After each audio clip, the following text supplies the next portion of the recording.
మామ ఎట్లున్నారు? చిన్న పనుంటే కర్రలకు వచ్చిన అయితే మనం వచ్చిన పని సాయంత్రం 7 అవుద్దన్నారు. సరే అని ఫ్లైట్ రెస్టారెంట్ కి తినడానికి వచ్చాం. అది ఈ రోజు క్లోజ్ ఉందంట. సర్లే అని మధ్యలో ఏదో ఒకటి తిని వెళ్లి పని చూసుకునేసరికి రాత్రి టైం 8 అయింది. అయితే బాగా ఆకలి అయిందని ఇదేదో లేపాక్షి మల్టీ రెస్టారెంట్ అంట. హైదరాబాద్ హైవే పక్కనే టోల్ గేట్ దాటను దాని పక్కనే ఉంటుంది ఈ రెస్టారెంట్. ఇది చూడడానికైతే రెస్టారెంట్ చాలా బాగుంది. అయితే ఫుడ్ ఎట్లా ఉంటుందో మనకు తెలియదు. లోపల పోయి తిని చెప్తా. ఈ వీడియో లాస్ట్ చివరి వరకు చూడండి. అయితే మంచిగా కడుక్కొని లోపలికి వచ్చి కూర్చొని స్పైసీ చికెన్ రోటీస్ అయితే ఆర్డర్ చేసినాం. అయితే లోపల చూడడానికి పెయింటింగ్స్ గానీ ఫ్రంట్ గార్డెన్ గానీ చాలా బాగుంది మామ. అంతలోనే మనం చెప్పిన ఆర్డర్ వచ్చేసింది. స్పైసీ చికెన్ రోటీస్ అయితే వచ్చేసి చూడడానికి గానీ స్మెల్ అయితే చాలా బాగుంది మామ. తిని చెప్తా.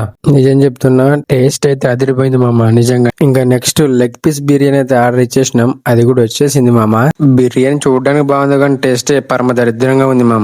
మీరు మాత్రం దీంట్లో బిర్యానీ ఎప్పుడు ట్రై చేయకండి మామ, అస్సలు బాగలేదు. దీంట్లో ఇంకా మంచి మంచి షాపులు ఉన్నాయి మామ. పిల్లలు ఆడుకునే బొమ్మలు గాని, తినే పికిల్స్ గాని, జ్యువెలరీ గాని, అంటే రోల్డ్ గోల్డ్ అనుకోండి, బట్టలు గాని ఇంకా చాలా ఉన్నాయి మామ. మొత్తానికైతే చూడడానికైతే చాలా బాగుంది. మీరు కూడా రావాలనుకుంటే ఈవినింగ్ 7 o'clock తర్వాత రండి. ఎందుకంటే మీకు చూడడానికి ఆ టైం అయితేనే చాలా అందంగా కనబడుతుంది.